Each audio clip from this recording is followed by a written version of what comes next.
started my public life 12 years ago, I understood the media might be interested in what I did, but I was not aware of how overwhelming that attention would become. 28 years later, William opens Princess Diana's tomb. What Prince Louis spots inside will shock you. Okay, stay with me, because this title is not about a routine visit to Althorp, and it is not about William simply standing beside his mother's grave. In this account, the sealed tomb has been opened. Prince Louis has noticed something hidden behind a loosened stone, and William has ordered everyone to stop the moment he realizes what his son has seen. What makes this story so unsettling is what the hidden compartment appears to contain, and why it seems to have been waiting specifically for William. Take a look at this for a moment. The stone beside Diana's burial chamber has shifted. A narrow edge of metal is visible where no metal should be. The people surrounding William have gone still. Catherine is watching him. The Spencer representatives are staring at the opening, and Louis, who noticed the strange shape before anyone else, has just pointed toward the darkness behind it. William does not move forward. He raises a hand. Everything stops. The account describes a private restoration operation at Althorp, conducted under tight security and away from cameras. The purpose was supposedly limited to examining damage around the burial chamber, but the moment the loosened stone revealed a concealed compartment, the atmosphere changed. This was no longer about restoration.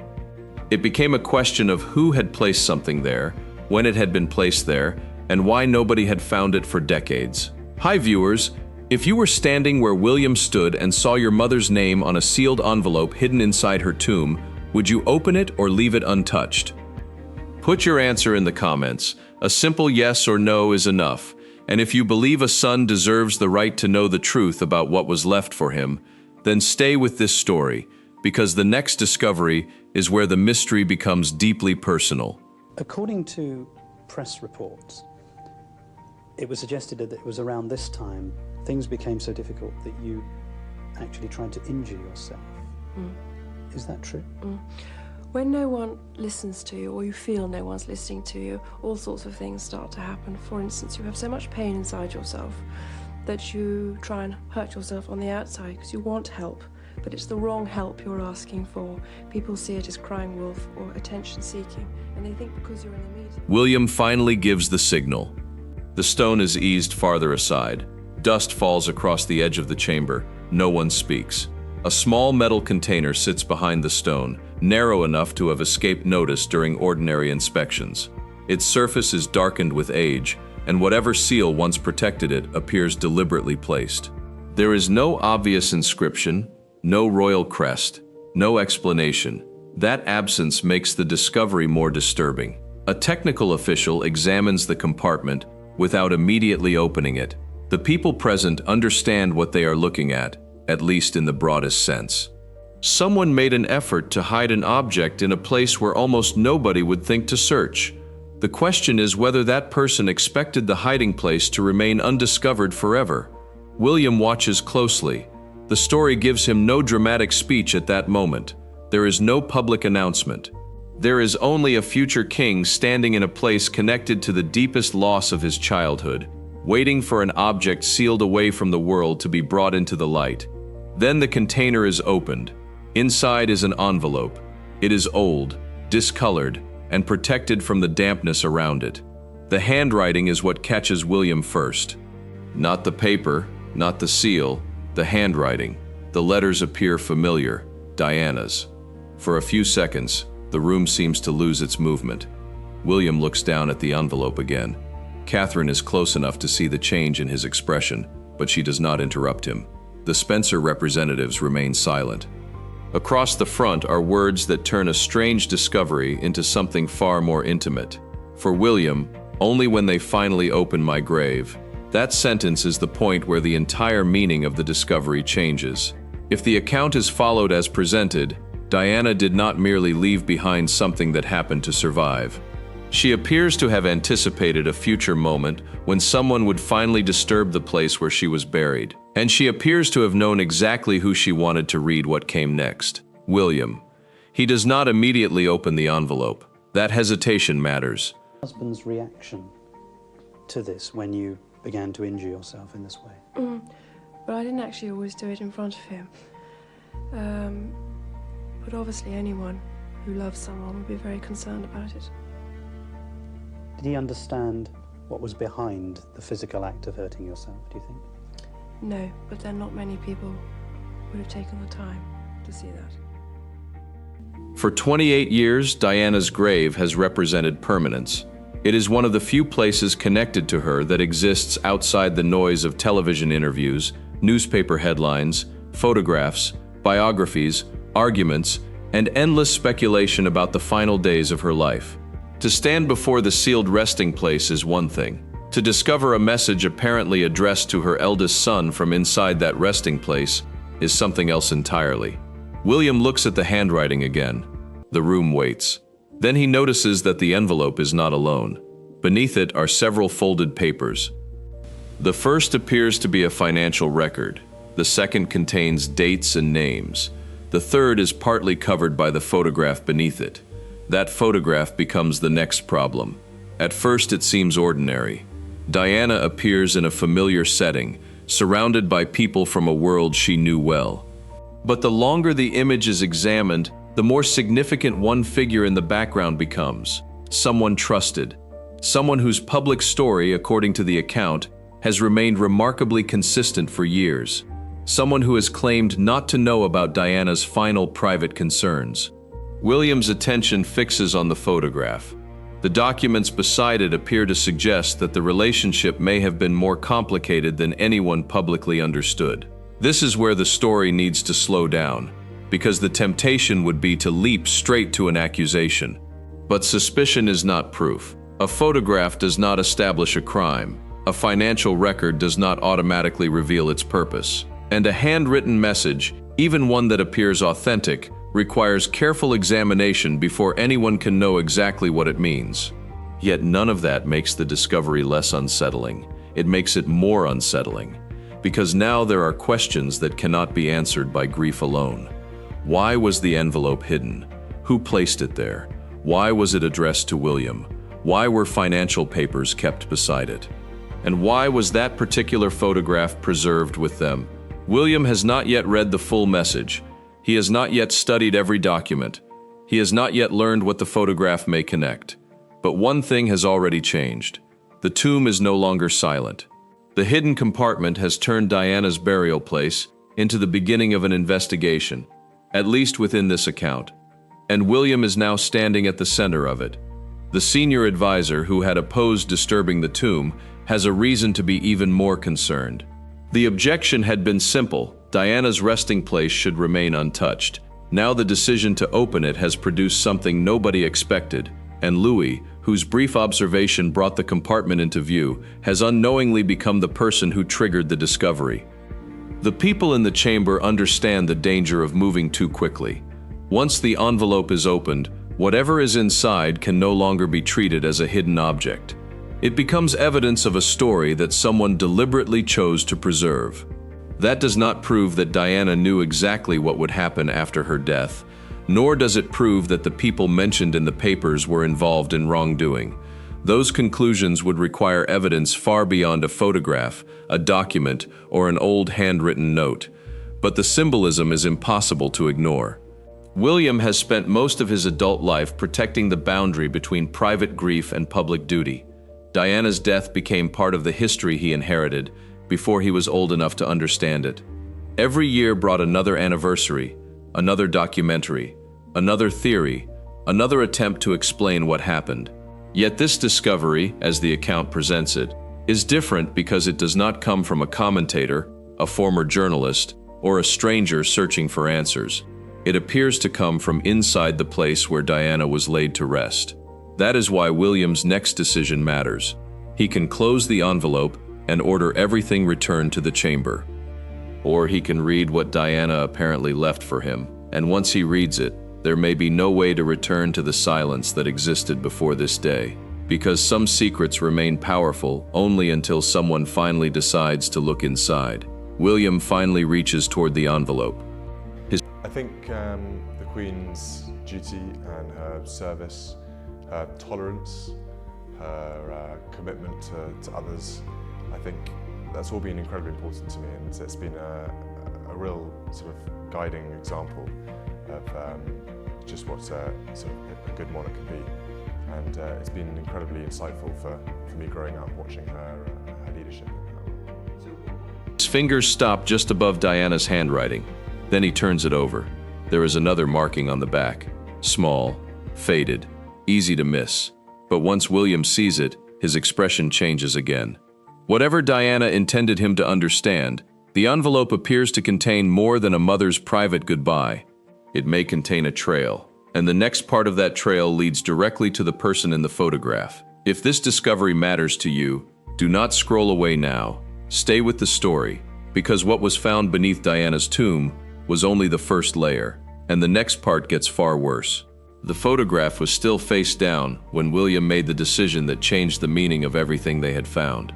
He did not ask for a press officer, he did not ask for a statement, he did not ask anyone to leave. He asked for the envelope to be examined first, carefully, without breaking anything that might still be preserved inside. The instruction was practical, but the reason was personal. If the handwriting really belonged to Diana, then whatever she had left behind deserved to be handled as her private communication to her son.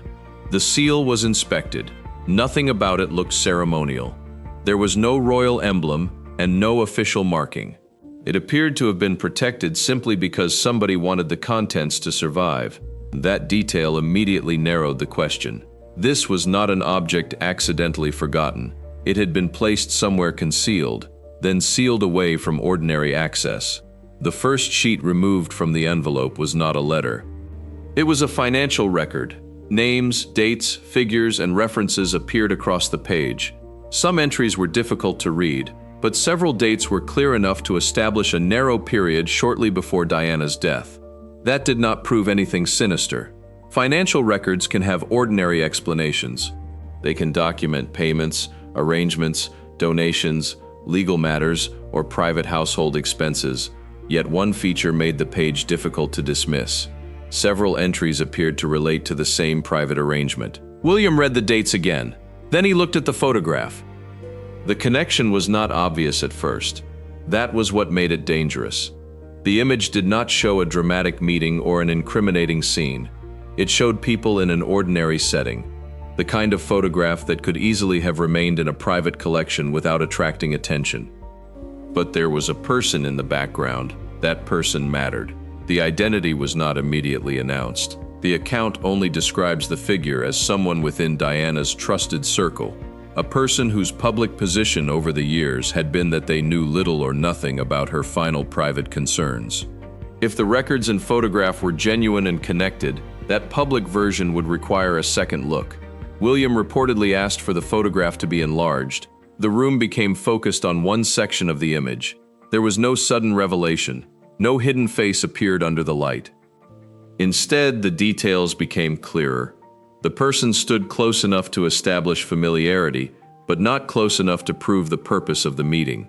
Behind them was a setting that could potentially be identified through further research. That distinction mattered. Suspicion was growing, but suspicion was not proof. A responsible investigation would need to establish when the photograph was taken, where it was taken, who was present, and whether the financial documents belonged to the same period.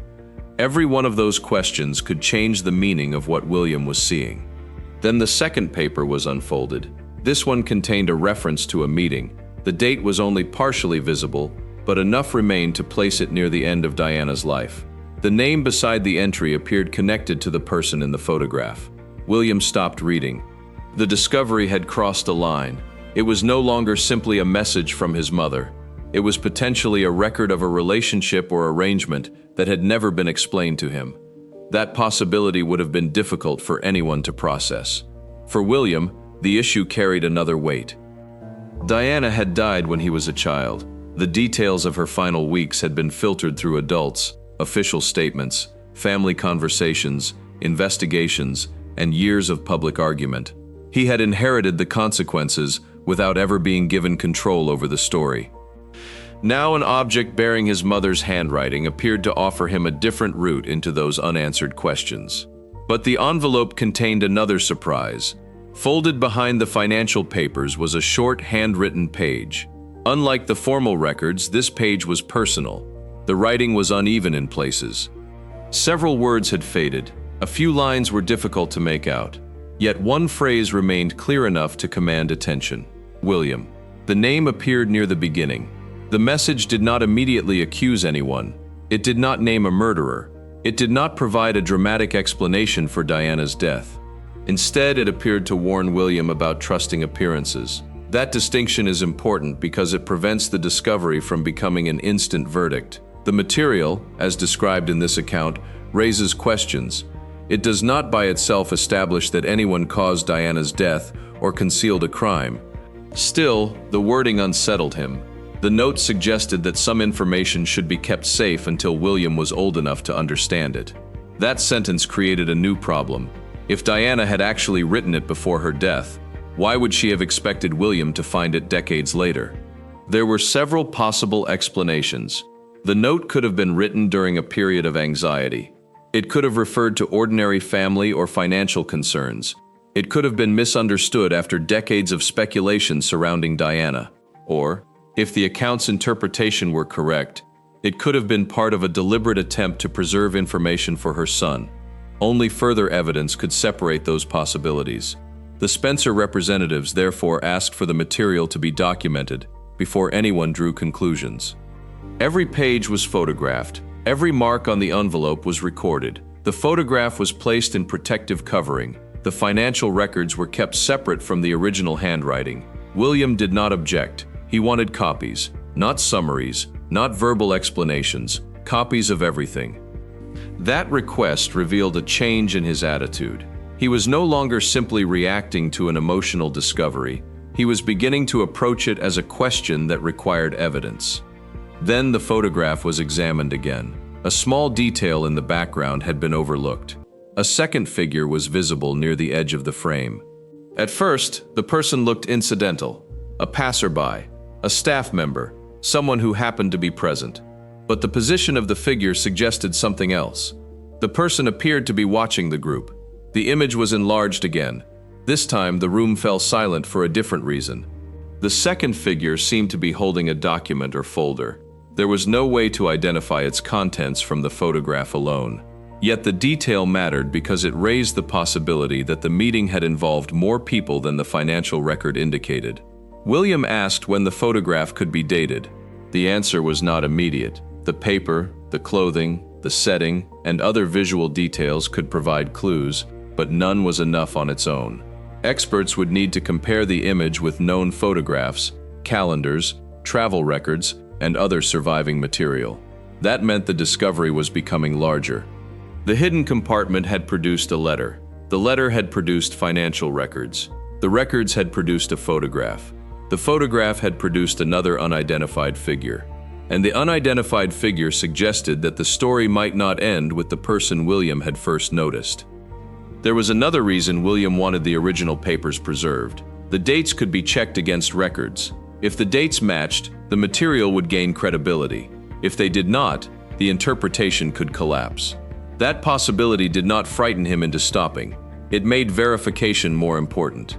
Catherine remained nearby, but the focus stayed on the documents. The account does not describe a confrontation or confession. It describes something unsettling, a family discovering that a record might challenge what they believed they knew. William looked again at the envelope. The words addressed to him were still visible. He had not yet read everything, and there was one section of the message that remained folded beneath the financial records. Nobody in the room knew what it said, but the person who had hidden the material had placed that page closest to the bottom. If that position meant anything, it suggested that the final message had been intended to be discovered last. William reached for it. Then he stopped. Before opening it, he asked one question. Who knew this compartment existed? No one answered. That silence was more revealing than any statement could have been. Because if nobody present knew it existed, then the question was no longer simply what Diana had left behind. It was who had been trusted enough to hide it. And if the answer led to the person in that photograph, the next discovery could change the entire story. Stay with this story and do not look away now, because the next part goes directly into the document William found beneath the photograph. And that is where the name appears that makes this mystery far more disturbing. The name was finally visible. William had been staring at the lower half of the document when the obscured section was lifted into the light. What appeared first was a surname, then the rest of the name became clear. It belonged to the trusted insider whose connection to Diana had never been publicly described in anything like these terms. This was the point where the discovery stopped being a collection of strange papers and became a direct challenge to an established story. The document did not accuse the person of causing Diana's death. It did not contain a confession. It did something more complicated. It recorded a private arrangement and placed the person's name beside a date that required explanation. William read it twice. The date was close to the end of Diana's life. The account does not establish what the arrangement actually meant. That distinction matters.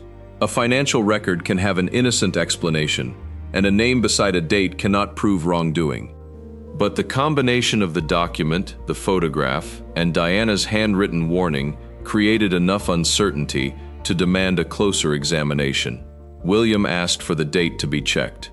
The response came after several minutes. The date appeared consistent with the period shown by the photograph. That did not settle the mystery. It made the mystery harder to dismiss. A second record was unfolded. This one contained a reference to a transfer and a private meeting. The figures were difficult to interpret without supporting paperwork, but the entry appeared to involve a third party. The third party was not immediately identified. That was important. If the papers were genuine, then Diana may have been documenting an arrangement involving more than the person whose name appeared in the photograph. The hidden material could therefore represent one part of a larger chain rather than a complete explanation. William remained silent. The emotional pressure was beginning to shift. The question was no longer whether Diana had left something behind. The question was whether she had deliberately assembled several pieces of information for him to find.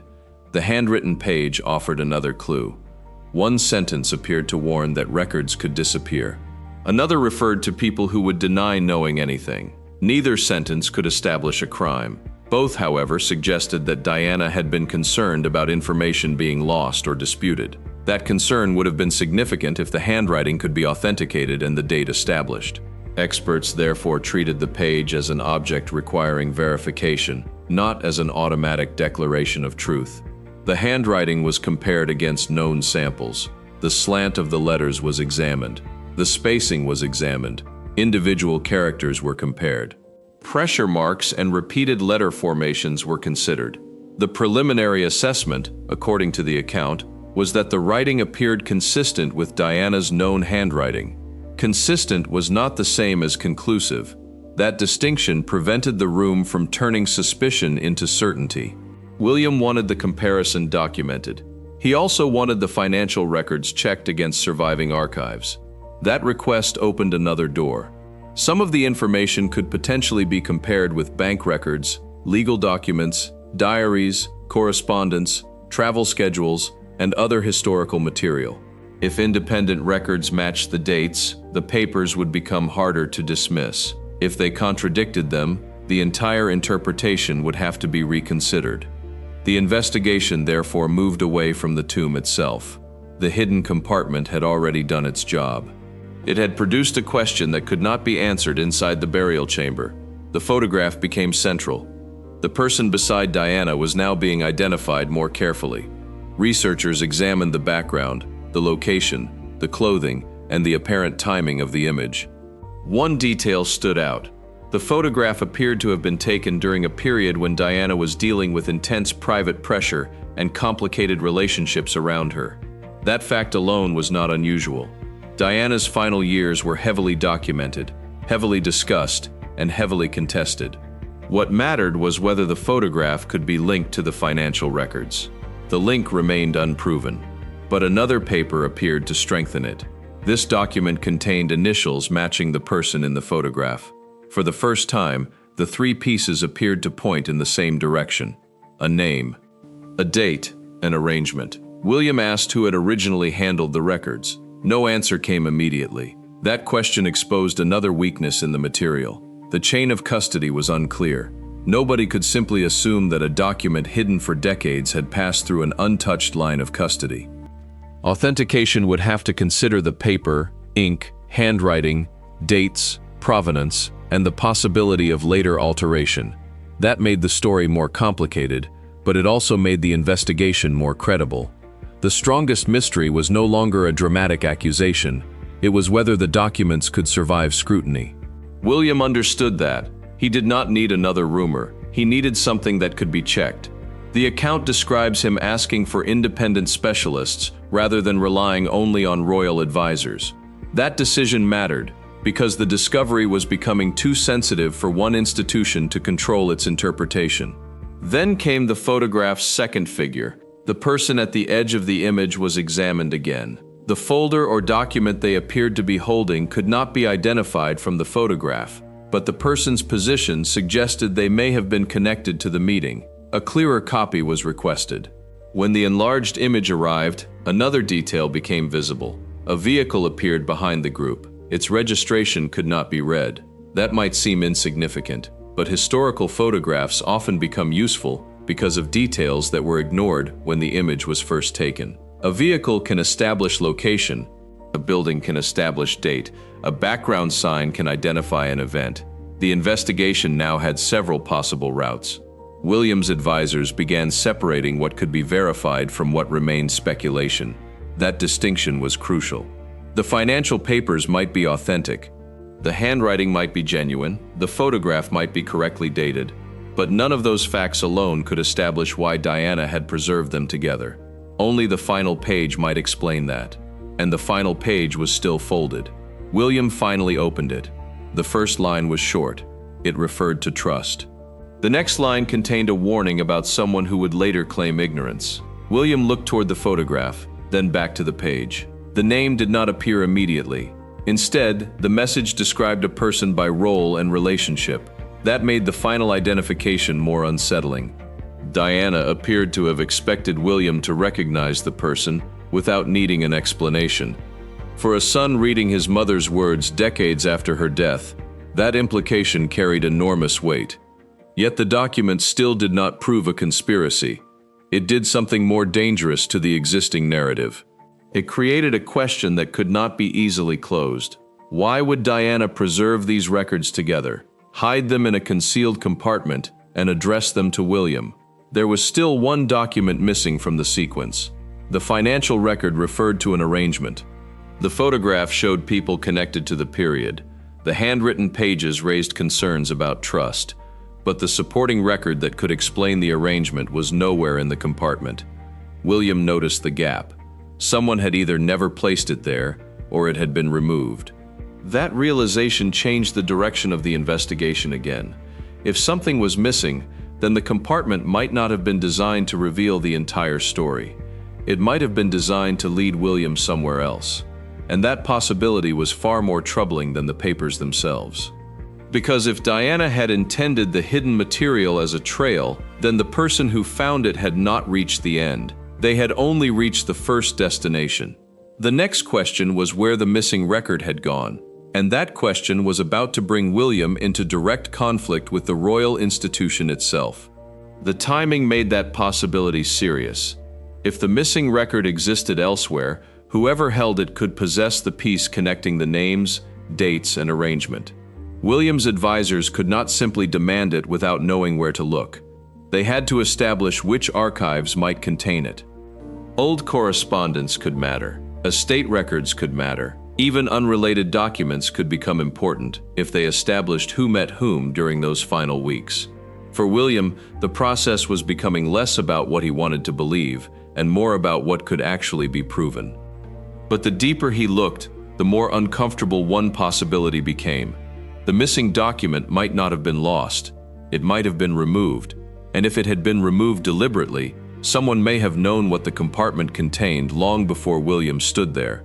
If you believe a buried message to Diana's son deserves to be examined rather than forgotten, subscribe, share this story, and stay here, because the next part reveals what happened when the palace learned what William had found.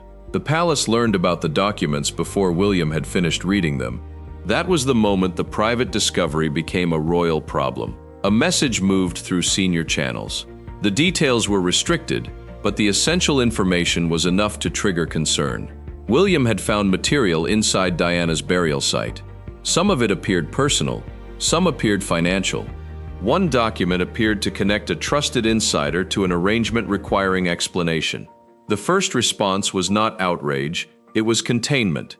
Senior officials wanted to know exactly what William had seen, who had copies, and whether anything had been removed from the estate.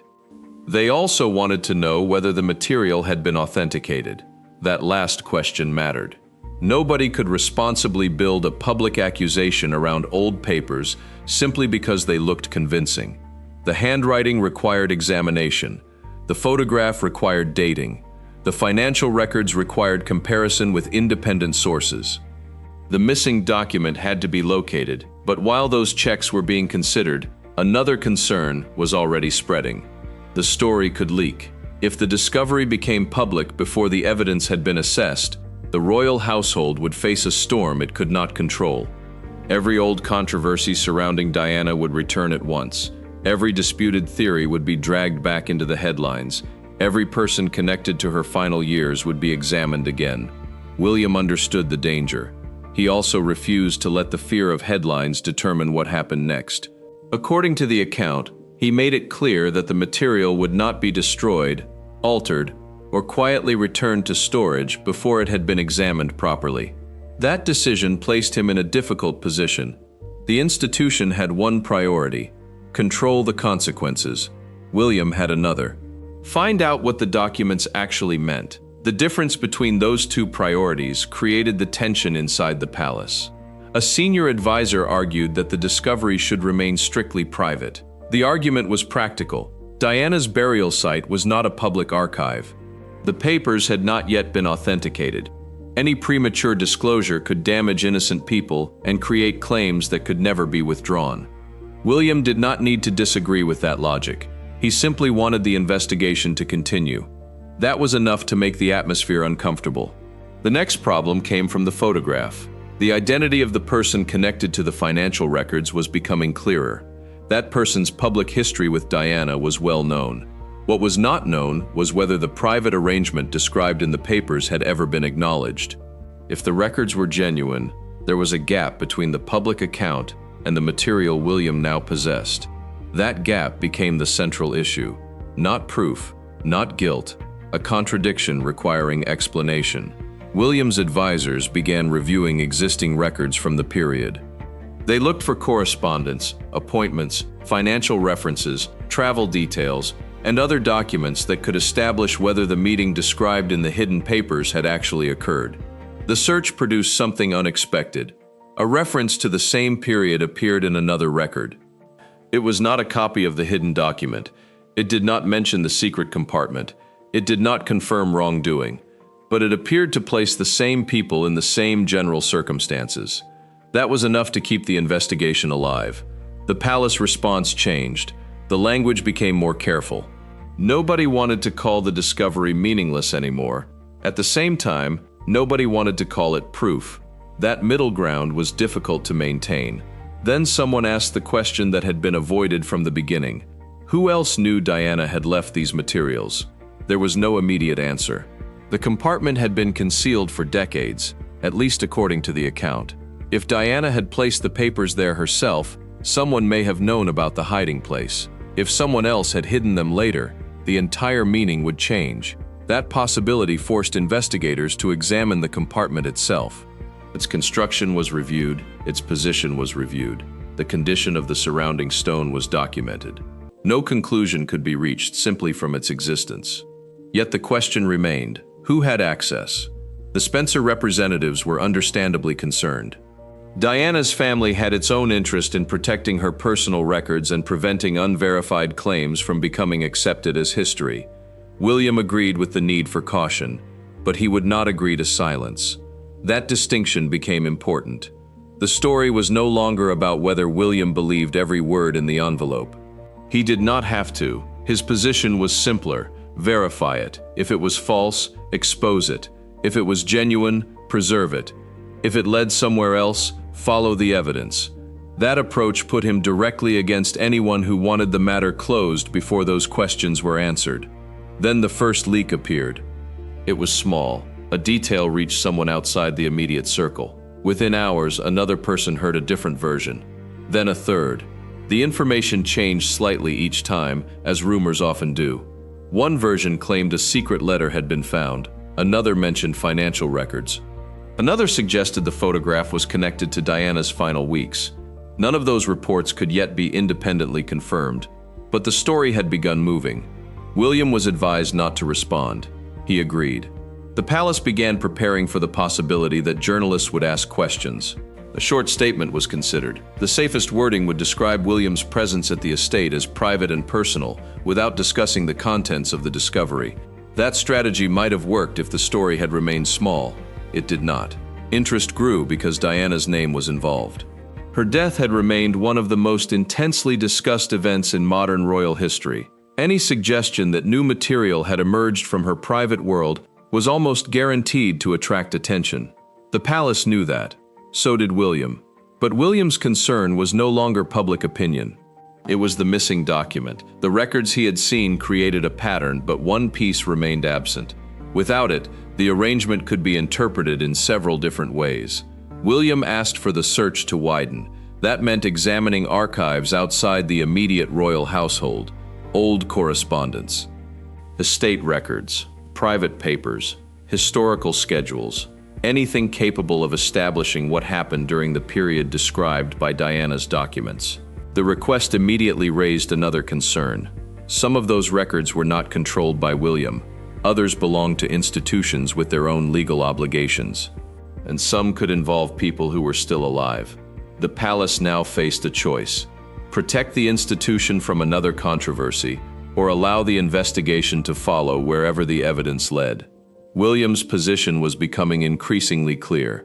He would not announce an accusation without proof. But he would not bury a question simply because the answer might be uncomfortable. That distinction gave the story its greatest tension, because if the missing record existed, someone had to know where it was. And if someone knew where it was, then the hidden compartment might not have been the end of Diana's message. It might have been an instruction, a beginning. By late evening, William was reportedly shown another file connected to the period. The file did not contain the missing record. Instead, it contained a reference to a person who had previously denied knowing about the arrangement. William read the line once, then again. The contradiction was now impossible to ignore. The palace could still argue that the documents required authentication. It could still insist that no conclusion had been established. Those points remained valid. But something had changed. There was now enough material to ask a question that could not easily be dismissed. Why would Diana preserve information that appeared to contradict what people later said about her final private concerns? William closed the file. He did not make a public statement. He did not accuse anyone. He simply gave another instruction: find the missing record. That instruction sent the investigation beyond the estate and into the archives, where the next piece of the story could be hiding. The significance of that instruction was larger than it first appeared. Finding the record could either weaken the entire discovery or strengthen it. If no matching record existed, the hidden papers might prove misleading. If the record did exist, it could explain why Diana preserved the material and why she expected William to encounter it years later. That uncertainty kept everyone cautious. It also kept William focused. He was not searching for a sensational answer. He was searching for something that could be checked. The distinction mattered because one verified document could change the meaning of every other page, and someone outside the palace might already know exactly where that document had been kept all along. And this is where anyone who cares about Diana's memory has to make a choice. Scroll past and let another unanswered question disappear. Or subscribe, share this story, and stay for the next chapter. Because the missing record is where the discovery becomes far more dangerous. The missing record was not where William expected it to be. It was not inside the estate archive. It was not attached to the financial papers. It was not among Diana's surviving personal correspondence. The search had reached the point where every reasonable place had been checked, yet the document that might explain the hidden material remained absent. Then another file surfaced. It contained no confession, no accusation, no dramatic admission. Instead, it contained a reference to the same private arrangement that appeared in the material recovered from the tomb. That was enough to reopen the question. The hidden papers were no longer standing alone. A separate record appeared to confirm that the arrangement had existed in some form. The exact purpose remained unclear, and there was still no evidence establishing criminal conduct. But the dates aligned closely enough to justify further examination. William was now dealing with something more complicated than a family secret. He was dealing with a historical question. If Diana had preserved these records deliberately, why had she placed them where nobody was expected to find them? Why had she addressed the material to William? And why did the documents appear to challenge statements made years later by someone within her trusted circle? The answers could not be forced. Every document had to be tested. The photograph was compared with other images from the same period. The location was examined. The clothing and background details were considered. The financial entries were checked against surviving records where possible. Some connections appeared stronger. Others weakened under scrutiny. That mattered because the most responsible conclusion was not that the documents had solved the mystery surrounding Diana's death. They had not. Nothing in the material proved that her death was anything other than the tragic event established by official investigations. The hidden papers did not suddenly transform speculation into fact. What they did was create a different kind of mystery. They suggested that Diana may have had private concerns she wanted William to understand when he was older. That possibility alone carried enormous emotional weight. William had spent decades living with the public memory of his mother. He had watched strangers debate her life, her marriage, her relationships, her final hours, and the circumstances of her death. Yet the message inside the hidden compartment appeared to bypass all of that. It was directed at him, not at the palace, not at journalists, not at historians. William. That was the detail he could not escape. The final page was examined again. Its wording remained incomplete, but one idea appeared repeatedly. Trust had to be earned.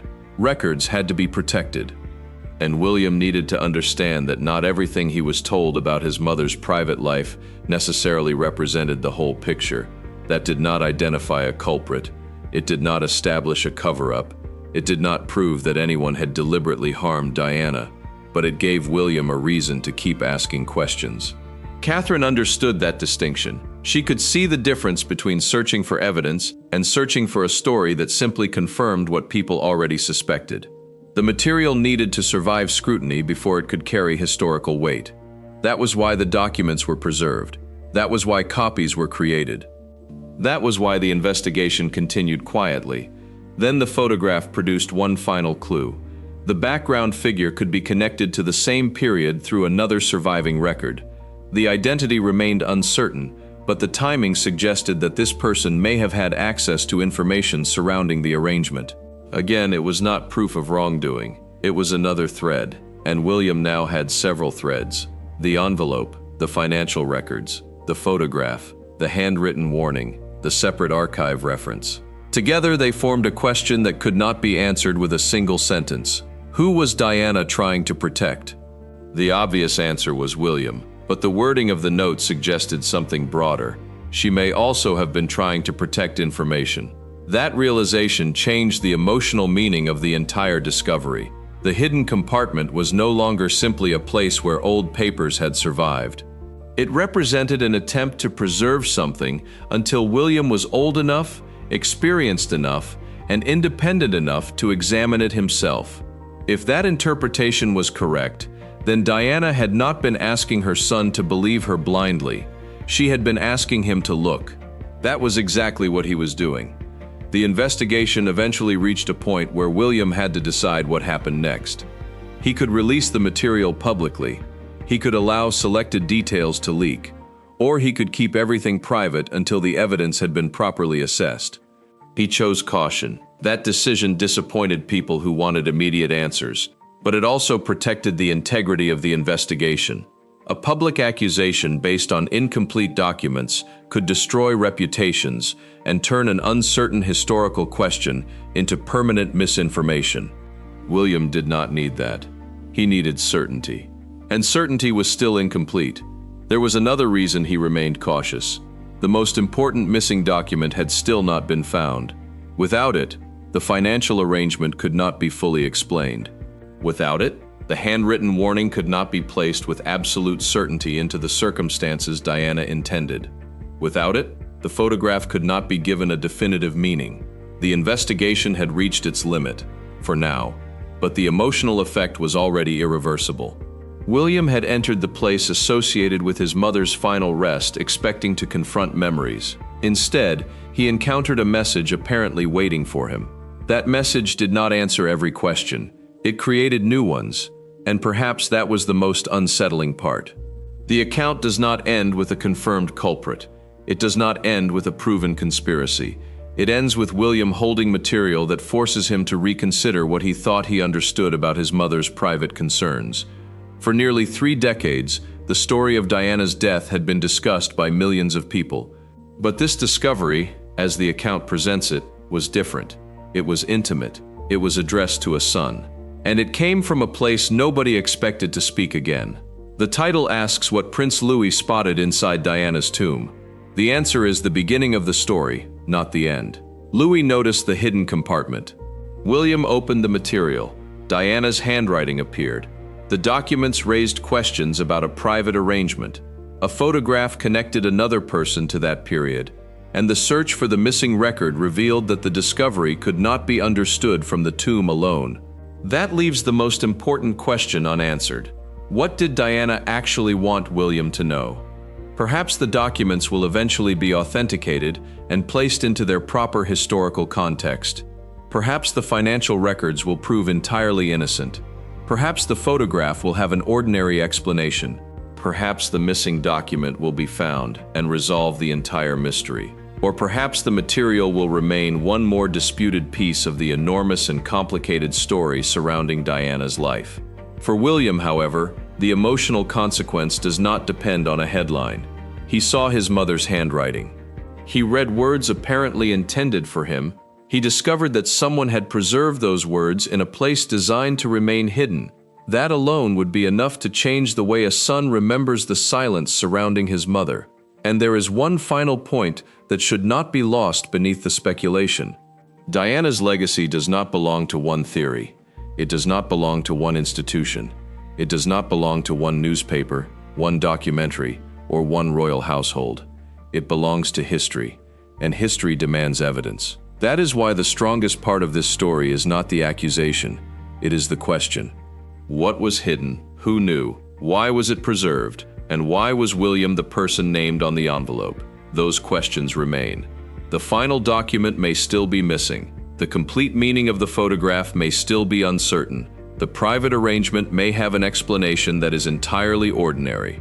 But until the evidence is properly examined, the story cannot honestly be closed. And that is why the image of William standing over the recovered material remains so powerful. A son came looking at a grave.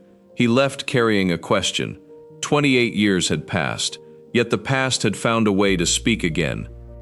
Because once a hidden message finally reaches the person it was meant for, silence becomes much harder to maintain forever.